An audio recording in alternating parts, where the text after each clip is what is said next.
poetry and short stories. So I'm happy to be here, and thank you, Gareth, for inviting me. So I'll be reading The Pornographer, but don't be misled by the title.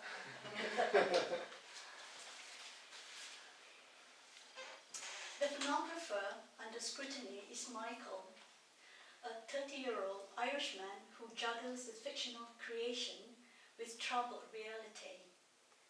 When the book begins, he's on his way to visit his dying aunt in hospital. Cyril, the aunt's drunkard and selfish husband, refuses to visit, so the emotionally draining task falls to Michael. And occasionally his aunt's brother joins him. The depressing visit to the hospital is fraught with awkward moments, as both Michael and his uncle keep up the pretense that his aunt looks good and that she's on the road to recovery. But after they leave, his uncle breaks down. Michael's personal life is incomplete, contrast to his pornographic stories. There's no sex for one thing, but that all changes when he meets a 30-year-old Josephine. Although they have nothing in common, they begin a sexual relationship based on need and loneliness. Michael is brutally honest from the beginning, and he makes it clear that relationship is not about love. He intends to keep the relationship uncomplicated, just as his fictional character. And Michael didn't see it coming. Michael believes in being brutally stubborn, honest and not giving to any cheap promises. He refuses to marry Josephine, even when she becomes pregnant. She leaves Dublin for London to have the child there. Her very passivity is what traps him. The baby is born. She just waits.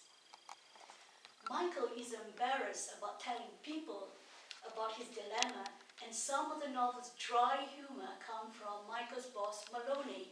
I like Maloney actually in the book, who finds it all very funny. Your behavior has dropped the moral averages to zero overnight.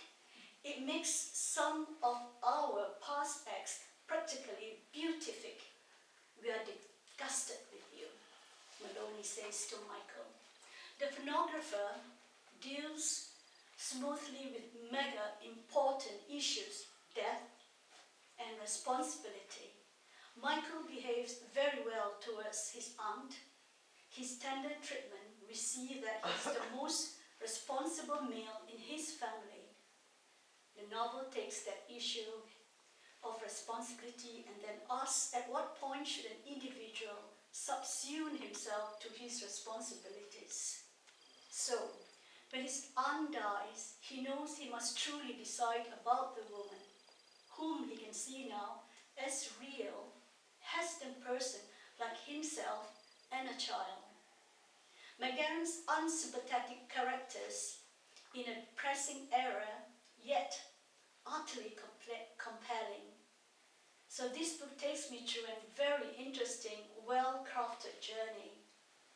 The contradictions in the novel serve to demonstrate the skill of McGahern's writing, a beautifully written book, his ability as an engaging storyteller, a page-turner. So I will read the last few pages where the responsibility of Michael, and he's in the car together with his boss Maloney, driving past, and they're talking together. So Michael says, I'm thinking of proposing marriage to a woman and coming back here. I said suddenly. You what? Maloney swung the wheel so violently that I had to shout to wash the road. You're returning so that the kettle can have the privilege of saying Lou to you?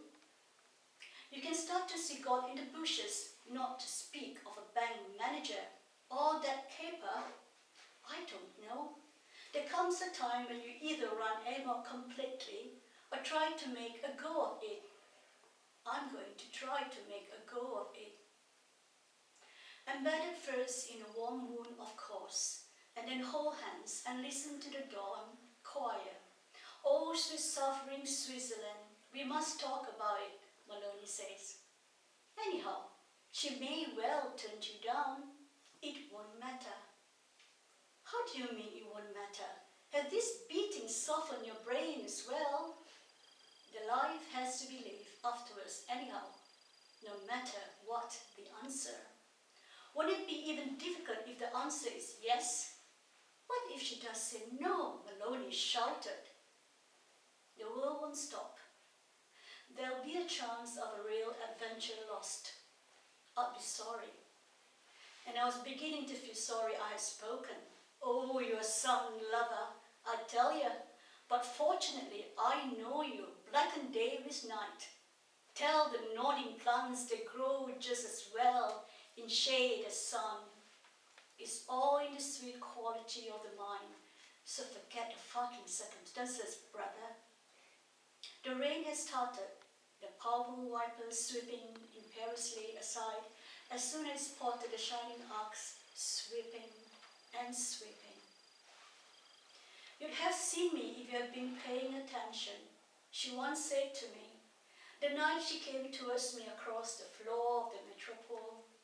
By not attending, by thinking any one thing was as worth doing any other, by sleeping with anybody who'd agree, I've been the cause of as much pain and confusion and evil as if I've actively set out to do it. I had not attended properly. I found the energy to choose too painful. Broken in love, I've turned back the light of imagination almost out. Now, my hands were ice. We had to leave the road of reason because we needed to go further. Not to have a reason is a greater reason still to follow the instinct for the true, to follow it with the force we have in all the seeing and the final blindness. Have you gone dumb? Or is there nothing you have left to say for yourself, or what? Maloney had taken his eyes off the road to look me full in the face.